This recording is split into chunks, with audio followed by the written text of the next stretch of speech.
stats that it's only 17% of borrowers go back to the same lender. What's called the big red button that I hit.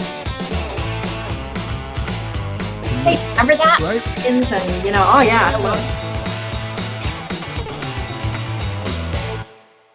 All right, welcome back, everybody, to another episode of Laugh, Lend, and Eat. And man, we got an amazing show lined up today. Many of you guys may remember last year we did a episode dedicated to recruiting. It was so well received and loved all the text messages that we got. And we did our best to respond to them. I know some of you guys texted me twice. Sorry I didn't get back to you. My apologies.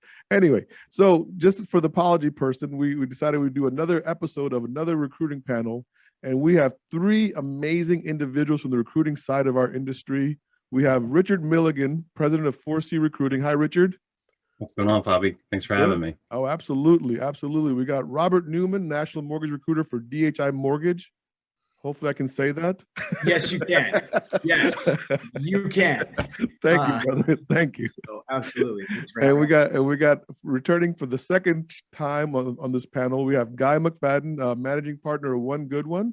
And we are proud to say that even after last year, they're still continuing to sponsor this podcast.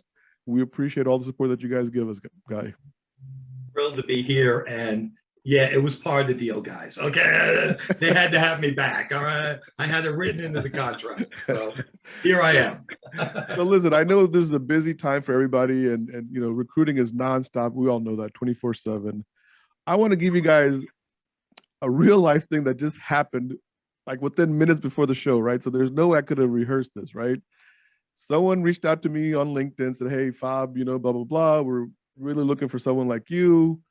Would you be interested in having a conversation? I responded back, listen, guys, I'm always up for a conversation, but I'm really happy, really doing some great things where I'm at right now, kind of holding what I'm doing, you know what I mean? Being transparent. I said, but I always love connecting on LinkedIn, you know what I mean? So to me, having a conversation is great. All of a sudden there was just crickets, like nobody responded back after that, you know what I mean? You guys as professional recruiters, I mean, I see Robert shaking his head. Robert, I'm just going to start off with you. I mean, what happened? What did I do wrong? No, you did it perfect. Whoever was reaching out to you may have become busy, but my response always is, I don't recruit people that are currently unhappy, because if you're unhappy where you are now, you may not be happy here either. I recruit people that are successful. That's my job. Now we have a whole other team that recruits folks that are coming out of college or newer to the business, but I'm reaching out to people that are currently successful in this business, and I'm not going to be able to fix why you're unhappy at your current company, because there's a lot of great companies out there, and I would never put another company, I would never talk negatively about another company. So that to me is a great response. Great. Let me show you not why we're necessarily better, but what we do differently here, and see if that's of interest to you. I have a candidate right now.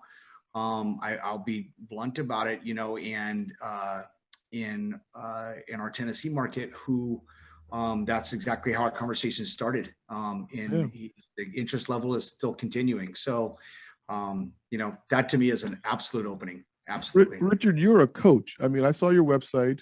Yeah. You're a coach, right? I mean, so if you're That's not one of my coaching clients, Bobby. I promise you.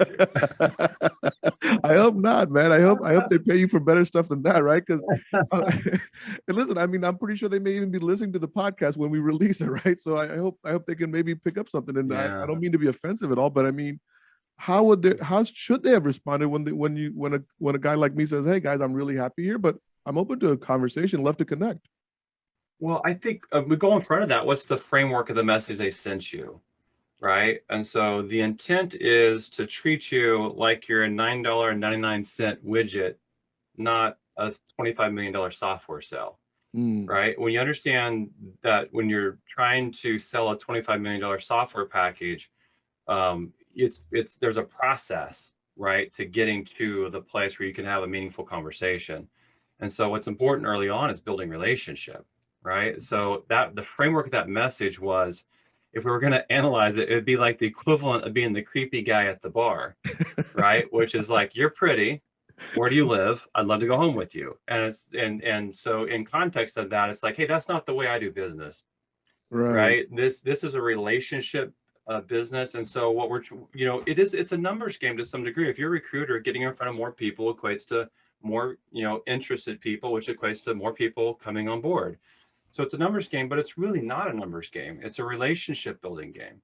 Yeah, that's And such a great so answer. you have to, that the framework indicated to me, like if you'd have said, if I responded like this, what's going to happen? I would probably have said, they're only looking for the highly interested people, which is what average recruiters do. Great Mhm. recruiters don't do that. Great recruiters understand there's a limited number of relationship bridges that we can build in a market.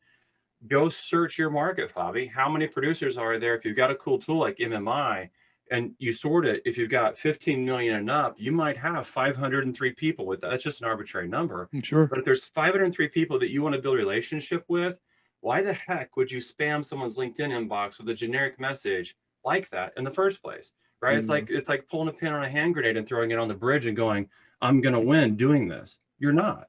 Right? So pretty quickly you end up being muted or blocked on a platform like LinkedIn, right? Because she'll show up again with a generic message in 3 months. Now I will say Okay, I will say one thing, and this is me, right? And I will say that there was a part of me that was reverse recruiting him to my company, right?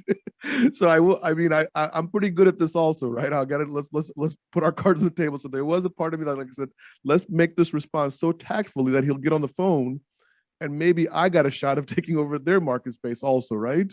So Guy, I'm going to come to you because look, I mean, I've known Guy here. Well, Robert, I've known you the longest, and Richard, Okay. I'm just meeting you for the first time, right? I've seen your stuff on social media. But Guy, I've worked with pretty aggressively for the last several years. And I think with Guy, one thing I do know, his motto is building relationships is what we do. And did I say that right? I hope I said that right? Close enough for rock and roll. Yes, that's it. And it's funny when you were saying that, Bob, and it's been a pleasure. And happy birthday. Oh, thank As you. we're taking Thank this you. birthday. Yeah, my I birthday. was gonna embarrass you, but I think wearing your shirt and your picture is enough. There we are, of a birthday boy. It's a great present. It's a great I love it. You know what's funny? And when you both were talking about, I was thinking is the thing that struck me when I'm happy. Well, yeah, I'm calling you. Did we forget who's zooming who here? I mean, I'm reaching out to you. Of course, you're not looking, and it's not. You're right, Richard. It's a numbers game, but it really isn't, for the fact that I believe in doing research. If I'm going to call the type of people I'm calling, I owe them the respect to do their homework, okay? To look it up, and make it real quick. It's almost like the old show, to date myself. Remember, This Is Your Life? I kind of let them know what I've found out about you. So it's not a random call, because I'm interested in you. This is people's careers. They're not going, whoa. So in like that text that I got today, would you have said, hey, Fob, we know you've done this? I mean, I don't know if my response would have been any different, right? I mean. Well, no, I would let you know that, listen, I want to, get to know you. Mm-hmm. Let's start the open communication. That's step one. Okay, I can't sit here and act like I know what's best for you. And if I'm really doing my job, that's really what I should be doing, is what's best for you. And hopefully the two collide with one of my clients. But ultimately, if I want to sleep at night, I want to do what's best for you. Okay, and to do that, I got to get to know you. So you can't come in with, oh, I've got the, I remember we talked about the Buick. I got the Buick for you. Right. Can't do that. So, Richard, you said a word that really I just honed in on, right? And you used the word process. Mm-hmm. Because I do believe that there is a process to everything that happens in this, anything that you want to scale up, you have to have that process in place. I mean, without getting away too much about 4C, right? I mean, obviously we don't want to get into anything that you're doing specific that hinder your competitive edge. What is the process for Richard Milligan when you say, hey, like if I called you and say, hey, Richard, we're looking for somebody in Las Vegas. So, that's a pretty aggressive market. I know that right now. It's a hot market. Everyone wants to be in Vegas. What are you going to do to say, hey, Fob, give me X amount of time and I'll get back with you? Yeah. It's systems, right? James Clear said in the book Atomic Habits, he said that we never rise to the level of our goals. We always fall to the level of our system, right? Mm. But it's rare. It's that I would ever find a recruiter that says I'm very process systematic in my approach, right? Which means that we're pretty spontaneous. It's like, someone heard this company was merging with this company and there's going to be some pain associated with the merger. So we're going to call other people, right? and so it's pretty spontaneous how we recruit. Relationships, investing in people, these things can be built into systems. Now, part of it's scripting. Good scripting matters, right? Like the average script that I hear that people are using is, are you open to a better opportunity? Are you open to a new opportunity? Right? That's awful scripting, right? Data says that 94.6% of the producers in the industry are happy where they're at right now. They say Right. satisfied or very satisfied. So good luck with that. Because when you start to do the math, like think about this, phone data came out last year that said that 1 out of 11 people answers the phone now if you're not already in the contacts list. Now, but we know in this industry, more people are going to answer the phone, but they're obviously more on edge than they've ever been because there's 54,500 recruiting leaders, there's 6,800 internal recruiters, and 7,200 external recruiters in this industry. Jesus. Welcome to 70,000 people inside the gymnasium yelling your name. And now you're the 70,000th and first person yelling the name. Your scripting matters, right? And so right out the gate, you better have good scripting, right? Uh-huh. So, one of the things that's important, Guy, you mentioned it, research. What does research allow me to do? It allows me to lead with affirmation, right? When I affirm you, you immediately give me more time. Phone data from 2017 to 2020 said this: average American was willing to spend 32 seconds on the phone on a cold call. Fast forward to 2020, it's down to 11 seconds. They got no problem getting off the phone with you quickly. And if you recruit at all, you know this, right? And so if I got 11 seconds to capture your attention, then I better lead with some affirmation, right? And if I was going to call you, Fabi, or I was going to message you, I would lead with the things that I saw, right? You're doing a podcast. I would affirm you in that, right? And so I would say I listened to, 15 minutes of an episode and I love what you said in this. And immediately I bought time with you on the phone, right? Right. So I'm going to lead with affirmation because it buys me time. The second part is that we got to establish a really large reason why you should meet with me.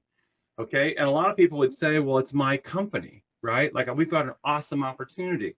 But you got to remember 94.6% of these people say that they're satisfied or very satisfied. So that's not a really big reason why they should meet with you.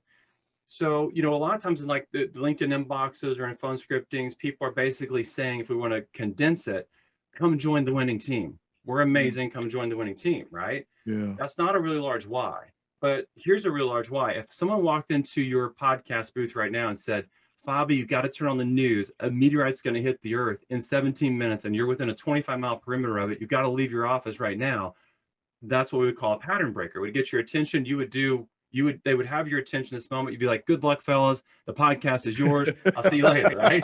Yeah, Richard, you take over. You got the best mic. Exactly. Richard, take over.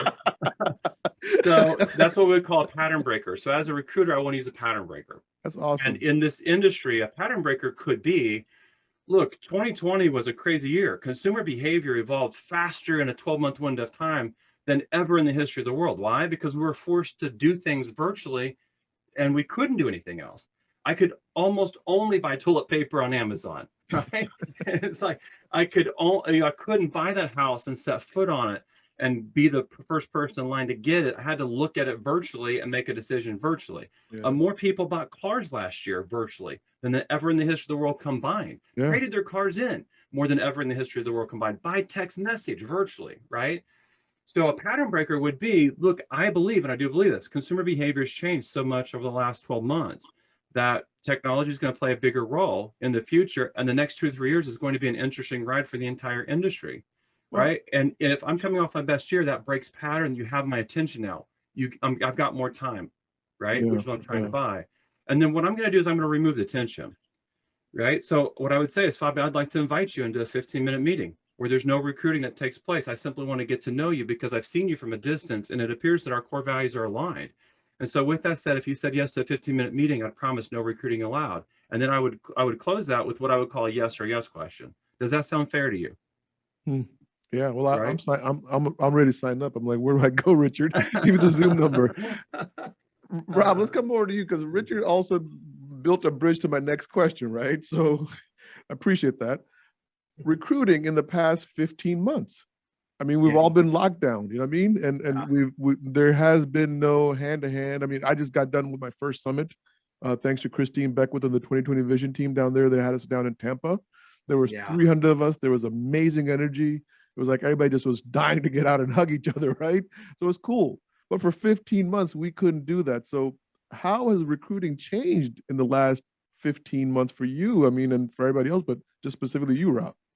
Yeah, I would say, going into it when it first hit, let's say what it is, the pandemic hit, we didn't know what to expect. Are we going to be increasing or decreasing? How is it's going to go?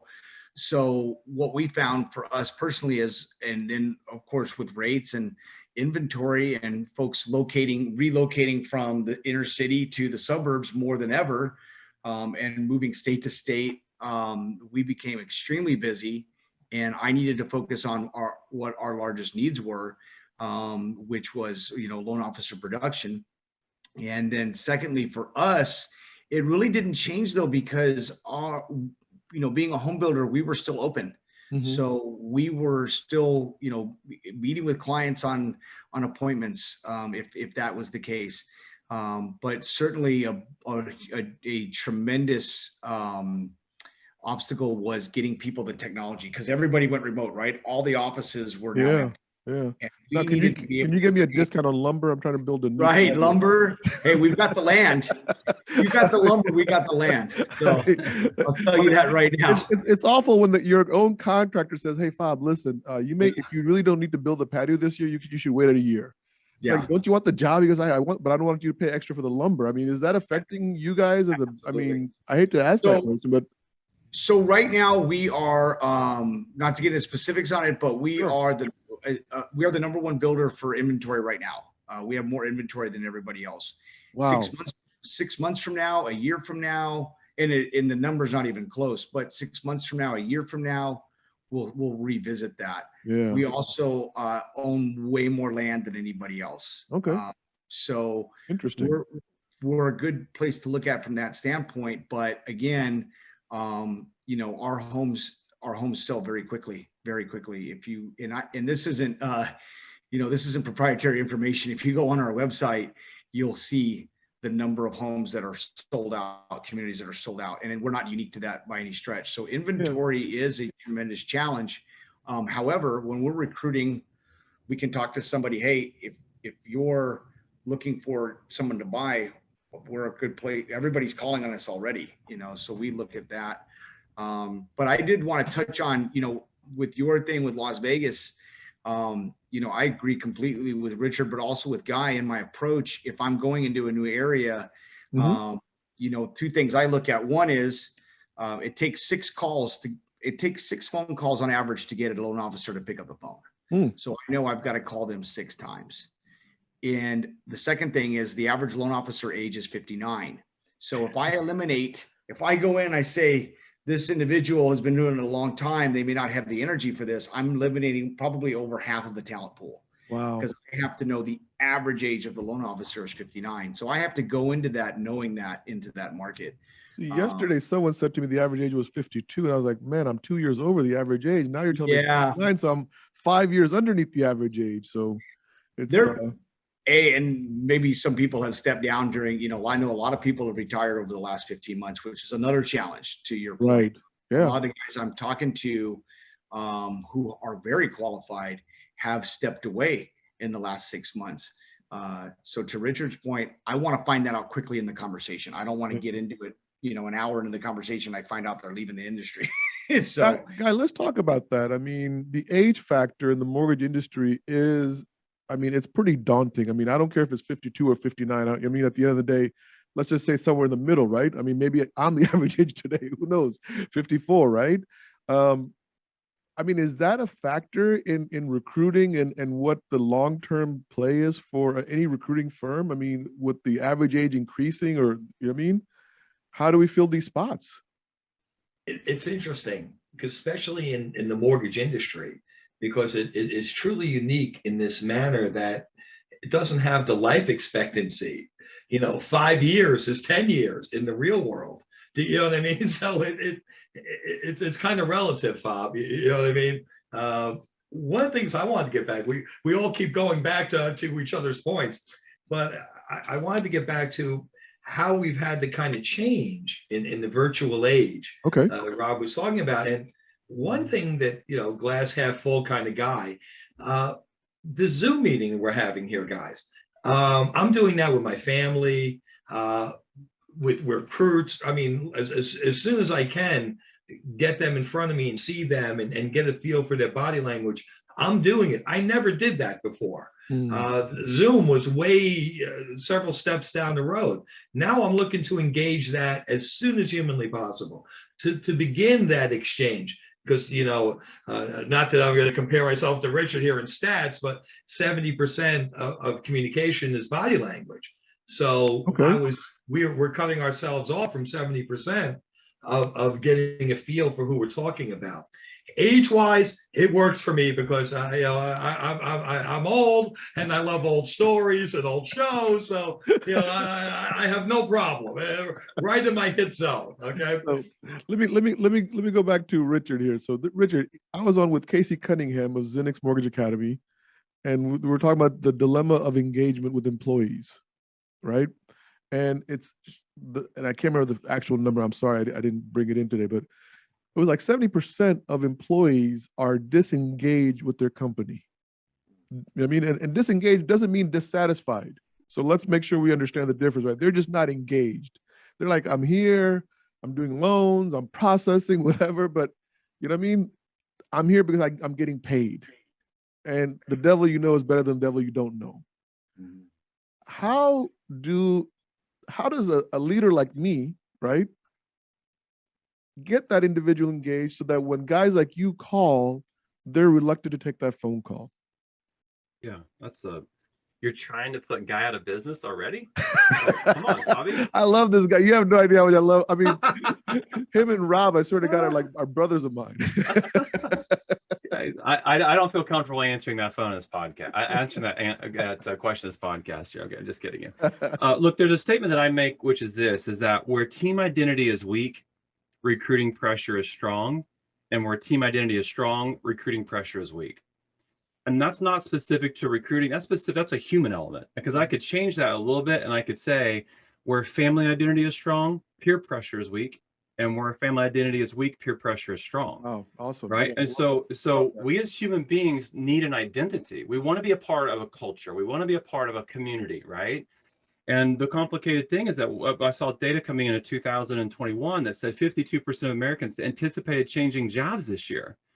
Why is that number so big? Lack of community in 2020, right? That's a pretty simple assessment of the situation. A lack of community, a lack of identity, right? Now I'm being forced to work out of my home. I don't have a chance to walk around the office and engage with people and have team meetings and these things, right? So the key thing for a leader probably is to have a clear identity as a team, and some of that's got to be involving social, right? The average CEO has 930 connections on LinkedIn. And I'm like, what? like in 2021, the average CEO has 930 connections on LinkedIn. Are you kidding me? A way to engage your employees that, average Americans 3 hours in social media today. And that's only going up. It's gone up every year since 2009. In other countries, they're over 4 hours now. So we know the direction we're headed. Sure. As a leader that's extremely busy, I mean, I don't think I've had a day this week where I didn't have less than 13 meetings. One day I had 15 meetings. I don't have time to engage my employees at the level that I would want to engage them. And so I've got to do this creatively, right? A leader like you needs to be having virtual parties, needs to be having virtual game night, needs to have. We had this week, my team had a virtual baby shower. Okay. And so we have to start living. This is a real environment, right? Like I'm comfortable picking up my cup and taking a drink in this environment, and other people aren't comfortable with that. But I've spent a lot of time in this environment. Like, it's okay that your dog's barking, your cat walked across your laptop, or those things are that's normal in a virtual environment, right? Yeah, we've all used to it in the last 15 months. Absolutely. I remember a few years ago, we used to do those, Rob, remember those? We used to do those webinars. Absolutely. And this, I don't want to get into the company's name, but speaking of owners, two of the owners didn't know that they were on, and we could hear them talking to each other about this I can't remember the actual, but it was not a positive conversation.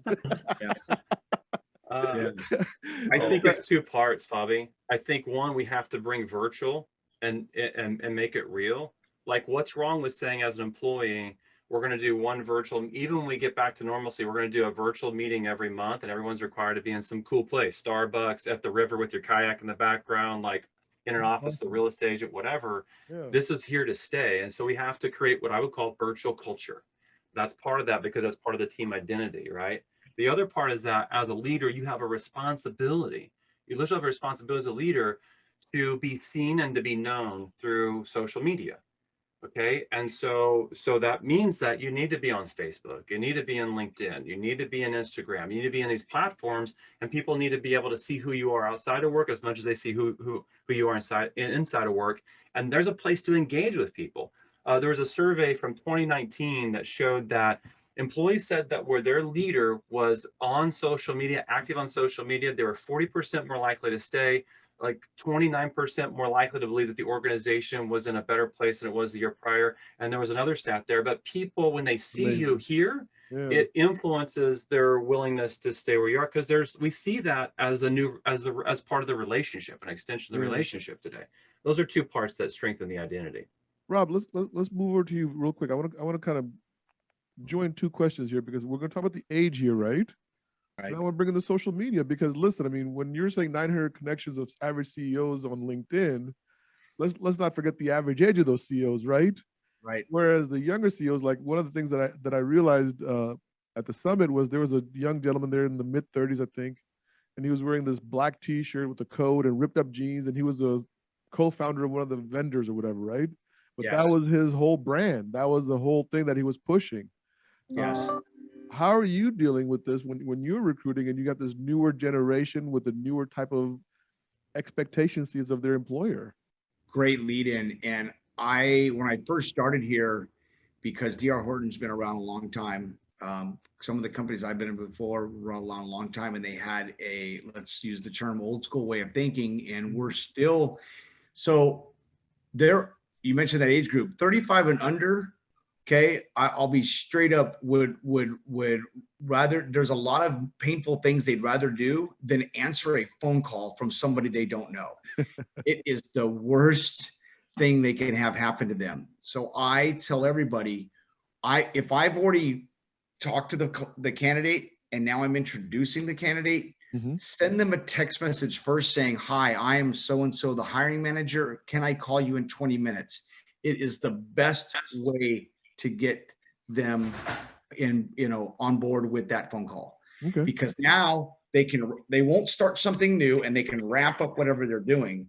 If you just, the thing I don't enjoy is if I get an email and I get a message back from the hiring manager saying, I just left them a voicemail, that voicemail will never be returned if they're in that generation. Never. Because they're going to look at that voicemail for 3 days in that generation going, I don't want to listen to this. So send them a text, right? And say, hey, can I call you in 20 minutes? And the response is, I don't know what the actual number is. Richard probably does, but 80, 90%, I would say, just from my own reaction. And that's only going to get to be a higher age number, right? Rob, how many voicemails do you listen to? Like, I mean, you're asking me that question. And I mean, I look at my missed calls. I'll just call, oh, they called me, so I'll just call them back. I rarely listen to voicemails unless it's my mother. My mother's voicemail immediately gets listened to. You're absolutely. So right now, you're absolutely right. I have one voicemail unlistened, and it's from my dad. And and it's 3.5 minutes long. So I'm going to find a time.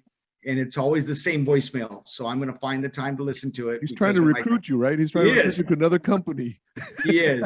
And he's 82 years old and can talk to me all day long. And he will quiz me on that voicemail. So I have to be ready. It's a test. So Joe Panabianco was on this show recently, and he made the funniest comment about our parents, right? My dad is turning 90 or 91, I think, right? Wow, and he said, it's amazing when you have a parent that's elderly that can actually FaceTime you and not show you their ear. Right. And I thought that's like the best line I've heard in a long time. Hey, Guy, let's go to you with this technology and social media. Oh. You know what I mean? I know it's probably not your forte, but let's talk about this for a second. I Well, mean, yeah, I had to have my son show me how to text. So yeah, you're barking up the right tree. Thanks, Bob. And this is my friend. He's sending me the tech question. Go ahead, fire away. I'm ready. where do you see this tech and social media connecting? I mean, how does it, because if for recruiting purposes, it's such a great tool to show the culture, not only the company, but I mean, what's available. I mean, there's so many different ways of using social media and technology together. I mean, you got to have an opinion on this. Well, you know something, it's funny because Richard was talking, I actually wrote it down, the virtual culture, virtual community. I was fascinated by that. Because I've had to go kicking and screaming, Richard. All right. I don't want to do Instagram. Okay. I don't want to do any of that. All right. I don't know if you're Instagrammable, Guy. Thank you. All right. Right. See, proof is in the pudding. I'm not an Instagrammer. Okay. I have problem tweeting. All right. You should see me. All right. I tweet in the weirdest ways. So I looked at it as, and in recruiting, I felt bad. I used to argue with Bob about this. I didn't want to look at people's Facebook pages. I felt I was invading. You know, that's their personal life. I don't want to, look at that. And I mean, but it's all part of it now. It's all meshed together in the one big glob. So I'm sorry, Richard. That's a technical term, glob. Feel free to use that in your next seminar. So I'm late on board to this. I realize it's really, really important, which is why I'm doing this now. And I'm trying to do videos, and we're trying to get our company in that direction because I realize it's so important. But it's just funny because, a world without texting, Rob, where would they be? Yeah. And he's 100% right. You give him that text, and I was laughing when he was telling that story because you're speaking their code. You broke through. But it's something I told the story last year, and I don't know too many, so you're bound to get a few repeats as we go on, which was the Capital One story, Bob, which kind of gave me, an old geezer, reason to believe we can mold. Because Capital One did that campaign where they were turning their banks into Starbucks. You know what I mean? And have coffee and relax. Because the millions of dollars in research they found showed millennials, when it came to dollars, wanted to talk to a human. They didn't want at an arm's length, pre-COVID, mind you. And that kind of gave me hope. But that hope was dashed with the pandemic and realizing that I am a slave to technology. So thanks for the question, Bob. I can't wait for you. It is interesting because I mean the 35 and under group right now, they actually have a mistrust of the banking institutions. Yeah. Mortgages are an extension of the banking institution, right? So when we're talking about the 35 and under group to recruit to an institution like that, I mean, I do wonder, I mean, is brick and mortar necessary for the purpose of recruiting somebody, Richard? Or is it, hey, you're going to work from home? Is that more of a selling point? If you have virtual culture, if you'll work hard to hack that, I mean, it's like I followed a gentleman that built $1 billion company a very short window of time. Had at the time that I was looking at him, he had over 700 employees, and only about 80 of those were actually in an office. The other 620 were outside the office, and they had a very, very strong culture. So I was intrigued by that. I started looking at what they were doing, and they had cameras in the lobby of the main office where you could go into a Zoom room and see who was in the office. You could see who was in the conference room in another Zoom room.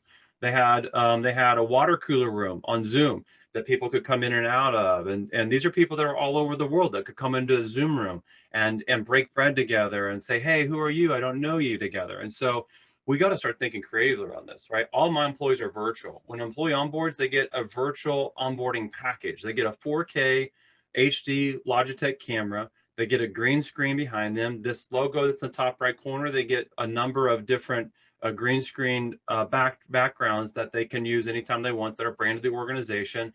Is that they get a good mic. These are the things that are part of like we bring someone into office, we give them a desk, we give them things Yeah. in an office, right? We have a wow package. So like that virtual component's going to play a big part in that. And so we've got to start, it's innovating, right? Like the world's moving faster, by the way. I heard a futurist say recently that every year is the equivalent of the previous 200 years combined in Yeah. terms of how fast the world is moving right now. Absolutely. So we've got to evolve faster. Like speed is the new currency, Yeah. right? How fast are you going to evolve? How fast are you going to change?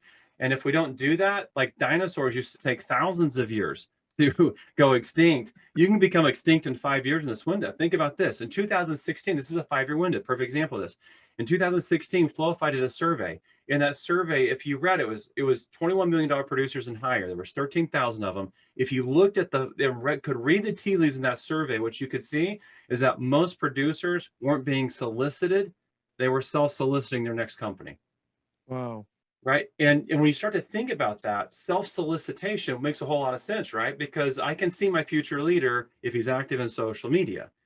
Right. And so for us, like not having social, if we're going to recruit, I've seen people, I've coached someone in a 2.5-year window that's gone from 120 million to over 3 billion in production. Wow. Okay. Wow. This isn't a company. This is a regional type leader. I've got a regional type leader in 6 months that's recruited over $1 billion. Yeah. How? Social media, right? And so this idea of like having to innovate and having to adapt, if we don't do it, we will die. Let's stay with you, Richard, for a second, because one of the things that I've seen you do, right? Because I've been watching you. Right. You don't have any choice if you're on LinkedIn, Bobby. Right. I mean, you do videos. Yeah. You'll take a video and you'll kind of edit it up and add little text here, there, make it a little funny, whatever. Like I think one that caught my attention was some kind of ninja warrior trying to get through, and that was a recruiter trying to get through to the candidate, or a candidate not showing up for appointment. I can't remember which one it was, something like that, right? But you had thousands of views on that video. And this is what I always imagine, right? If somebody said to me, Fab, how much would you pay me to stand in front of 4,000 people today? Right? How much would you be willing to and pitch your line today? I would say literally 4,000. If I get 4,000 mortgage professionals, I mean, how much do you need, right? How much do you need for me to get in front of that? I'm looking at LinkedIn, I'm looking at your videos, and I'm like, Richard got 4,000 views, and I'm not sure, it may have been higher. I think it was like 27,000, but don't quote me on that, okay? Yeah. Like your message is resonating with thousands of mortgage professionals when you do these videos. How did you get the idea, A, to do the videos, and then to get the attention? So when I started seeing a lot of the 2016, 2017 data, I in my coaching, I began to coach around personal branding and the importance of personal branding. And I got frustrated about 6 months in because people were like, I'm convinced because I see the data you're sharing with me, but I'm never going to do it. And I was thinking to myself, these are great human beings that deserve to like be able to impact and influence other people, and this is limiting their ability to do it. And I began to build a team. And I asked a couple of my clients, I'm like, hey, if we represented you, what would that be worth to you? And I started building a small team. And we had 1, we had 3, we had 5, and we built a team around this. And so today we have over 40 creators that help in a media company here that 4C Recruiting has, where we come alongside a leader and help them with their brand. So in that, I get to see all the data. I know what's working. I know what doesn't work. When the algorithm changes, I know at the day that it changes because we see the data around that.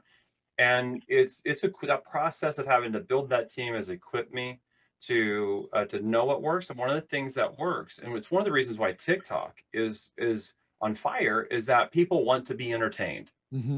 Right. And so LinkedIn is no longer a recruiting platform. It hasn't been a recruiting platform for 3 or 4 years. It's been a business social media platform. It's been a content hub, but it is not a recruiting platform. And so someone I like that to shows look up at on this platform LinkedIn tries as to more of a recruit share your someone. culture platform, right? To me, LinkedIn is like, 100%. this is what we're doing cultural wise in our company. And this is why maybe when Richard calls to talk to about us, pick up the telephone. 100%. My dog hates Recruiting. TikTok, by the way, because my dog is always the object of my TikTok videos. Maybe, or maybe he loves it. You just don't know, right? Maybe you can't interpret him well enough. Yeah. Recruiting is, Bobby, if I'm sitting in your role, recruiting is trying to show the outsiders what it's like to be on the inside. Yeah. Right. And when you whiff on social media, you're whiffing on the best opportunity you have to say, we're having a party over here. Yeah. right? Like we're having fun over here. We're building culture over here. And so a lot of people look at social media and go, it's hard. I don't want to become John Maxwell. I'm not a thought leader. I'm never going to write 87 books or whatever he's written, right? Right, right. And they think content creation when they should be thinking content curation, because you're already doing all the stuff you do in a day. And if you could just document that and curate that, you can show people what it's like to be on the inside. That's awesome. And that's the magic sauce in social media. That's awesome. Rob, I say this question just for you because, you know, last year we had someone similar in your position where both Guy and Richard are independent recruiters. You're working for one major blender. Yes. I've never seen you work for an outside recruiter. I don't know if you did or didn't, but you've always been a corporate recruiter as far as I've seen you in my lifetime.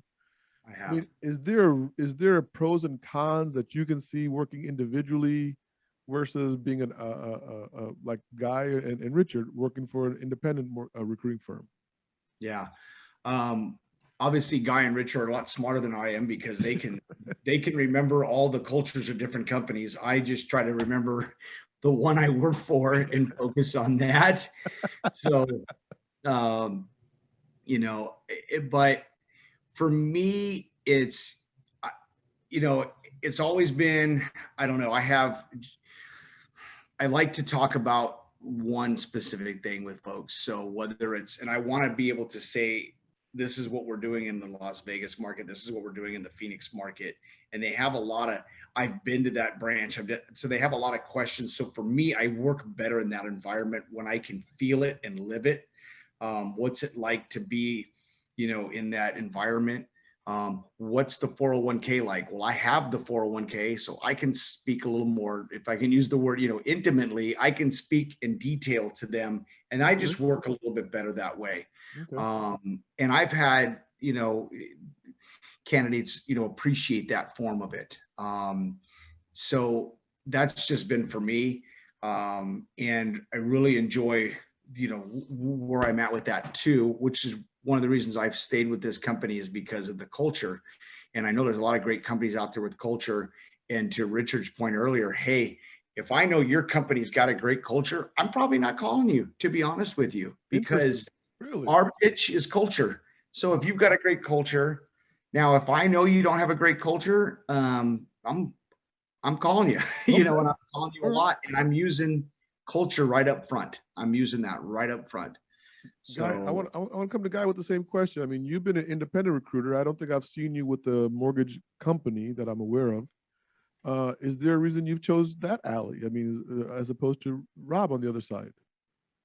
Well, I was thinking about Rob, and again, kind of date myself. They reminded me of the old commercial, the hair club for men. You know, I'm not just the owner, I'm a client, you know, okay. So you're living it. And that's a true perspective. And I'm all about that, being real and laying it out there. I always looked at it as the square peg round hole fob. You know what I mean? That if I just had one box, if you didn't fit in that box, then I don't get to talk to you anymore. You know what I mean? What am I going to do with you? You know what I mean? We had a wonderful time, but where do we go from here? You know?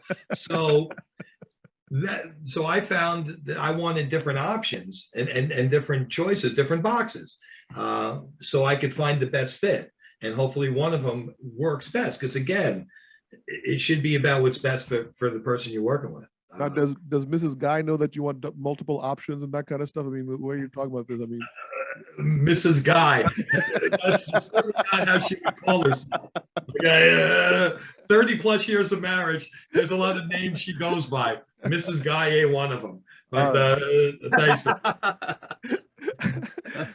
Richard, I want to come back to you because let's try to end on a high note here. I think Bobby's assuming no one's going to listen to the end of this, guys. Okay. 17 minutes in, we were done. We were all on the wrong anyway. So, you know, who cares? It's that's the part. Anyone can say anything from here. Exactly. That's the way it works, man. That's the way these things work.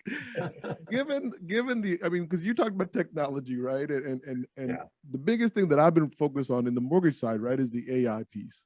And more we're incorporating more and more AI on the operational sides, speeding up the processes, obviously increasing profitability for the corporation.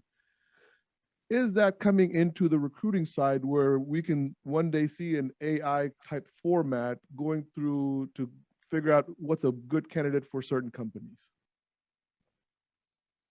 I think good recruiters are already doing some of that now. There's a human element to it. Machines could probably learn some of that. It's I was having a conversation with someone earlier today that has a really strong builder product, and we were creating an avatar for the person that would fit in that good in a role in that particular lane. It's like a number of years of experience. It's been at certain companies. It's, you know, you can look at product mix now with some of the data. You can start reading some of the tea leaves and say, like, this person should fit into this bucket. So I think the information is going to create some of that. But, you know, the one thing that computers are never going to be able to do, like, if you sat for an hour with Guy and with Rob and heard their stories, computers are, you even have computers now creating generic content.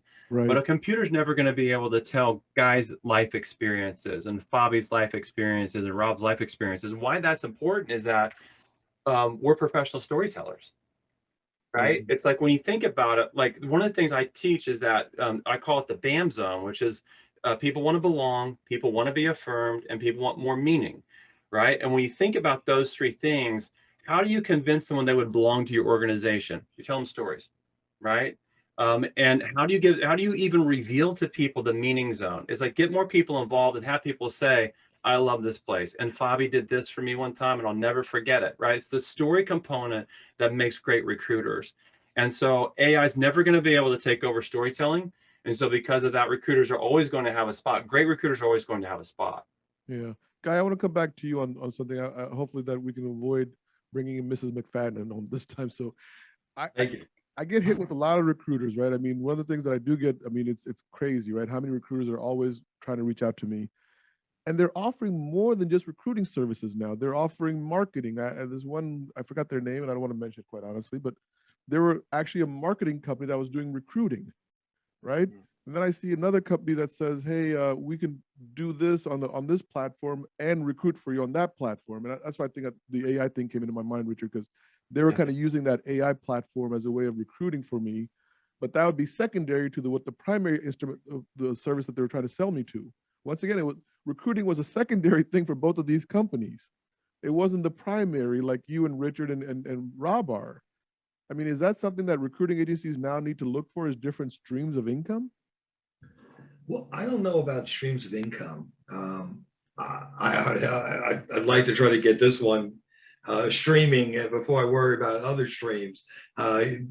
What I would like to talk about, and the way I look at it is what can I do to enhance our place, our company's place in the marketplace, which we developed, and I'm glad you set this up because we came up with something called the Mortgage Edge, where we're trying to help. We saw transition as a problem.